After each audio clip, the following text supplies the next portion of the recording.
Judging by a few highly viewed fat bike regret videos, there are a number of us out there looking for more performance and comfort from our fat bikes. Most high-quality fat bikes, like our Salsa Beargrease, perform beautifully on groomed snow trails, with the snow filling in all of the roots and rocks, turning the trail into a smooth, hard-packed surface. The few times we've enjoyed these conditions, everything about the bike's design made sense. From the fat tires to the rigid frame and fork, with a steeper head tube angle than you'd find on most modern trail hardtails. Bikes with a slack front end geometry need to be leaned in more in turns, and that isn't optimal in slick conditions.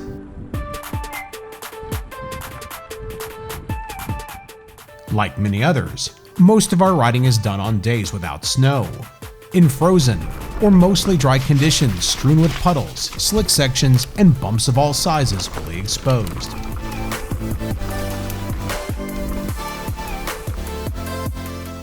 Like most, our Salsa Beargrease didn't come with a suspension fork. The stock low thread count tires left us choosing between running a higher air pressure for better support in corners, or a lower air pressure for better bump absorption. Unfortunately, you can't have both. We still enjoy our fat bikes, but we've learned to live with the compromises of riding bikes best suited to smoother, flatter, looser trails as trail bikes. We pick smoother lines and hold back a bit more often than we'd like. After years of riding fat bikes, and giving a lot of consideration as to what upgrades would make it a more fun trail machine to ride year-round, an unexpected flat tire was the final catalyst that led us to stop dreaming and start upgrading. Jason Reeser, owner of Reeser Bicycle Outfitters in Newport, Kentucky, has a good amount of fat bike experience. Their shop is a great place to shop for new bikes and parts if you're local, or visit reeserbicycle.com if you're not. With all of our parts in stock within a few short days of ordering, we took our Salsa Beargrease and headed to Reeser Bicycle Outfitters to put their experience to work assembling our bike. This is not a budget build, although we did use a number of affordable upgrades. It's not an over-the-top dream build either, dripping in tons of expensive carbon and titanium parts. For this build, we're swapping out a number of key components to turn our fat bike into a rad trail bike that's a lot more fun to ride.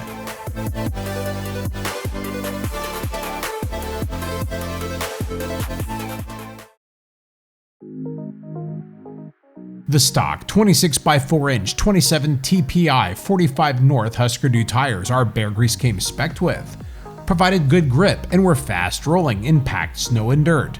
However, in the mud, they were like riding a greased pig. A while back, we compared this 26-inch wheel-equipped Beargrease to Salsa's updated 27.5-inch wheel-equipped version, using 45 North Vanhelga tires as a control tire on both bikes. Check out that video if you're interested in how 26-inch wheels compare to 27.5-inch wheels on fat bikes. The Vanhelga worked well in both dry and wet conditions, delivering the added traction needed in snow or mud, thanks to their widely spaced, tall knobs. We've never forgotten how predictable these tires are, allowing us to controllably drift the back end in slick, muddy corners. The dramatic increase in traction and confidence was accompanied by a substantial improvement in ride quality over bumps. Thanks to their higher thread count, they provide a far more supple ride, even while running a pressure high enough to offer good stability in corners. Salsa now specs them from the factory on their 2023 Beargrease lineup, a wise choice for Salsa and a great upgrade if you're looking for more grip and a better ride. The tubeless ready Vanhelgas are available in 27.5x4-inch and the 26x4.2-inch versions we're using, although we could shave almost a pound of rotating mass off the bike going tubeless. Our rim's 80mm internal width makes them a great fit for the 64 to 94mm wheel width the Vanhelga are compatible with. Our stock Sun Ringling Mulefoot wheels are good quality and tubeless ready in case we decide to set them up that way, so we saw no need to upgrade them until we're ready to drop the cash on lightweight carbon rims.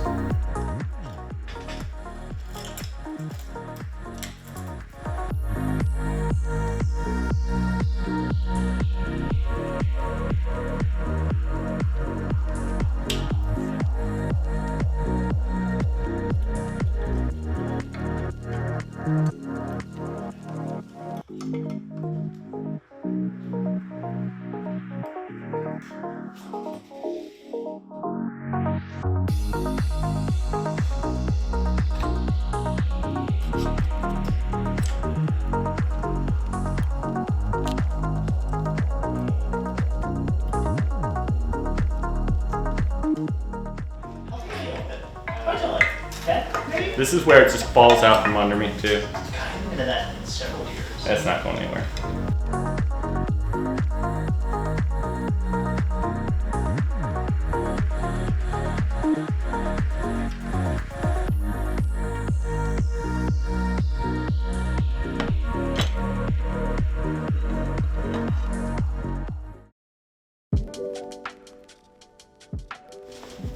Oh man, look at all this stuff.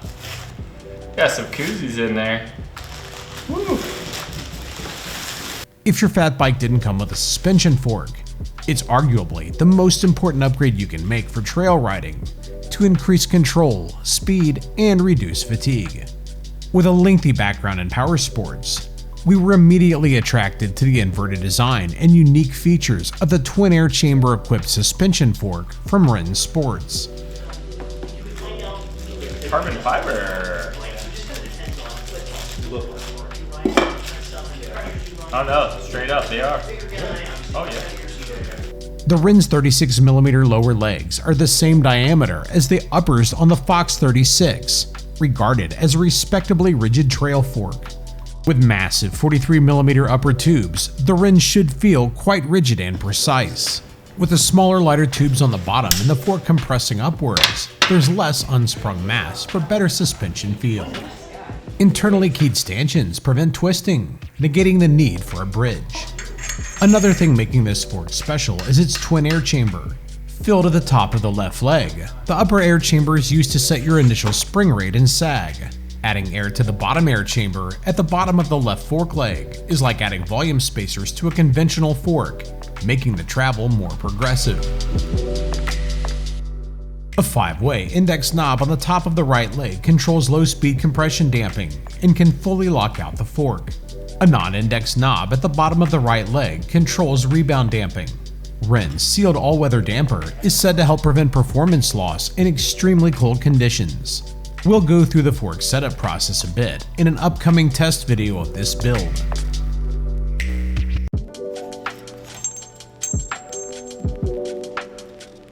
Our Salsa Beargrease frame is rated for a 100mm travel fork with a maximum length of 511mm. The 110mm travel Wren has a length of 530mm, 19mm over the frame's maximum recommended fork length, but within the maximum 20mm over fork length recommended to us by Wren. Wren tells us this should slacken the bike's head tube angle by around a degree. This should add a bit more stability and speed, with the fork's 45mm offset helping keep the steering a touch more natural feeling at lower speeds compared to a 51mm offset fork.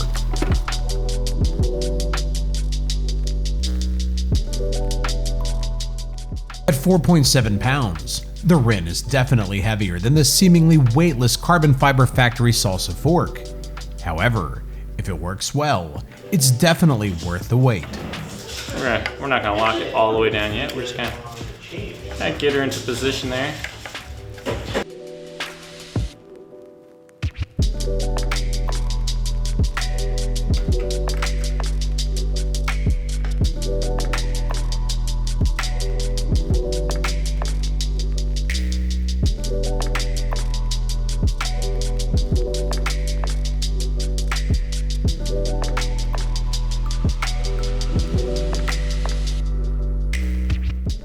Without a dropper post, we typically run our seat an inch or two low for a little more standover clearance for when the trail gets steep or rowdy.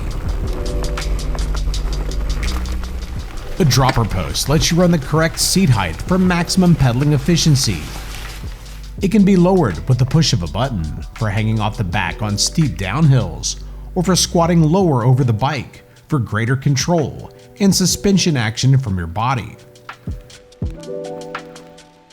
Our old school Beargrease doesn't have internal dropper post cable routing like the new ones. Our frame also limits us to a spindly 27.2mm seat post, greatly limiting the amount of travel available in a dropper post for strength reasons. PNW Components makes some good quality dropper posts. For our small seat post diameter and external cable routing, we were choosing between the PNW Pine with 110mm of maximum drop and the PNW Coast with 100 millimeters of drop and 40 millimeters of tunable air-sprung shock absorption, helping separate your backside from bumps in the trail when you're sitting. With that in mind, we decided to give the shock-absorbing PNW Coast dropper post a try. The Coast allows you to tune the air shock's pressure separately from the air spring that drives the post upward. Air is added via a valve at the top of the post with a shock pump.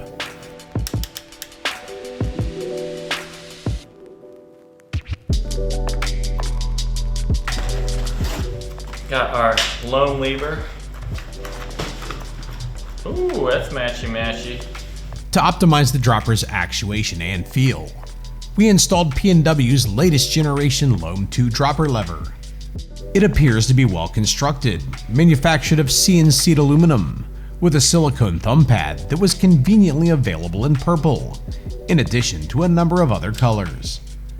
With our 2x drivetrain already stripped, we discovered that the cable for the external dropper could be ran through the top tube's internal cable routing for the front derailleur. This allowed for rather neat internal cable routing to the external cable hookup on the PNW Coast dropper post. It also ensured that our front derailleur wouldn't be going back on.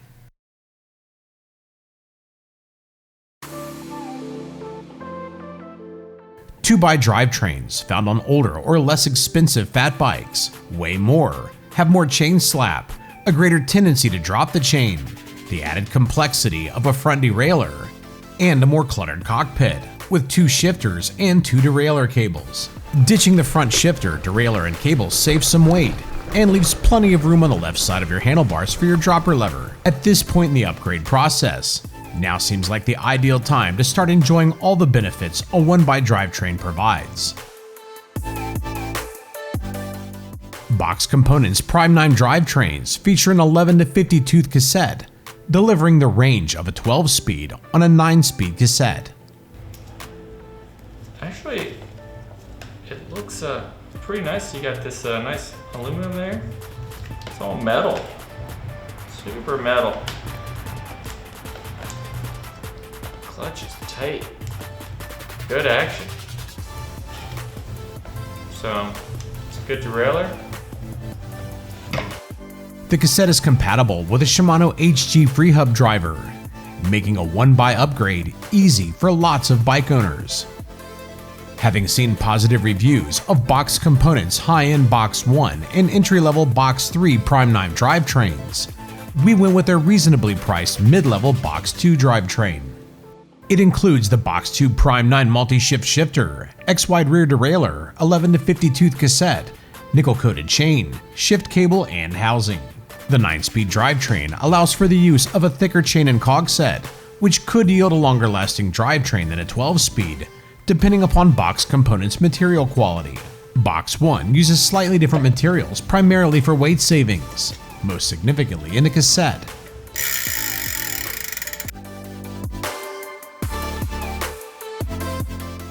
Key upgrades for Box 2 over Box 3 include a slick-coated inner cable and hinged and extruded clamp for the shifter. The derailleur's upgrades include box limited slip clutch, sealed bushings, their Pivot Tech pivoting cable stay, 3D forged linkages, and forged aluminum inner and outer cage. A swap from a steel to an alloy spider on the cassette for Box 2 saves weight and is said to provide more positive shifting in the larger cogs. Our initial impression of build quality was good, especially for the price. Instead of spending a few $100s on some trick lightweight carbon cranks at this point, we decided to maintain use of the stock SRAM X5 cranks that came on our bike. After removing the dual chain rings, we installed a single 30-tooth wolf tooth narrow wide chainring to round out our drivetrain upgrade.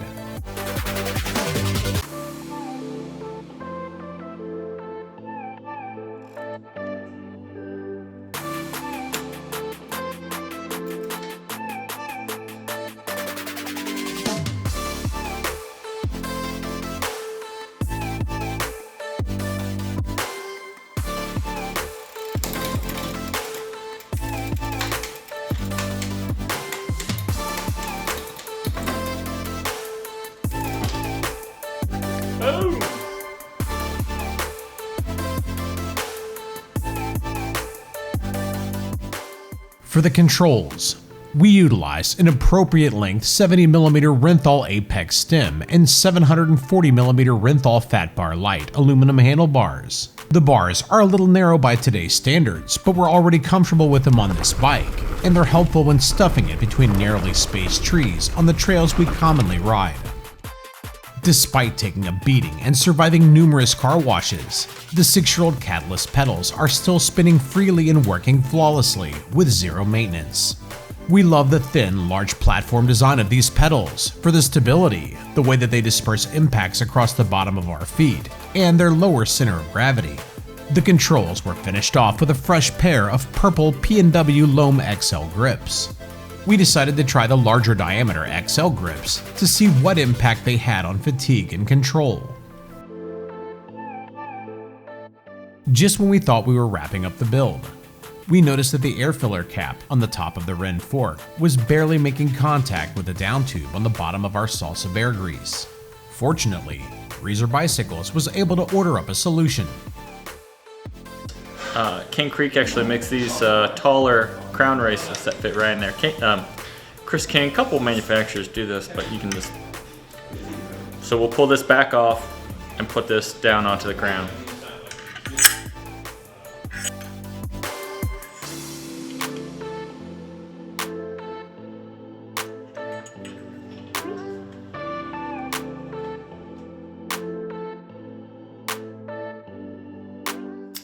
Even for high-quality frames, Wren recommends going no more than 20mm over your frame's maximum recommended axle to crown length. The addition of the 6mm taller crown race put us 5mm over Wren's maximum recommended over fork length.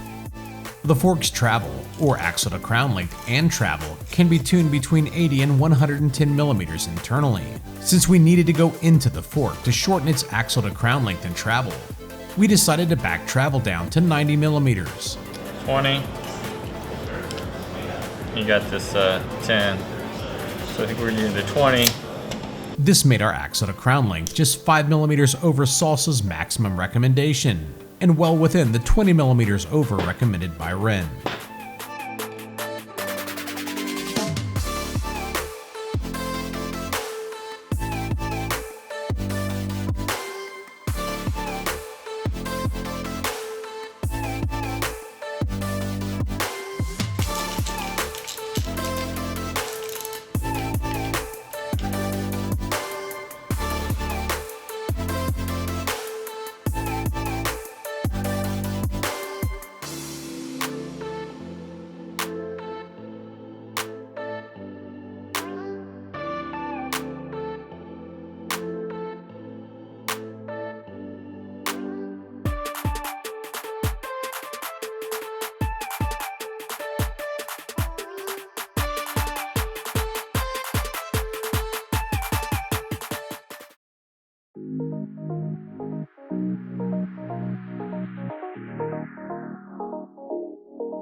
Switching from a 2x to a 1x drivetrain and using aggressive yet lighter weight tires helps save weight, but without going on a spinning spree to save grams.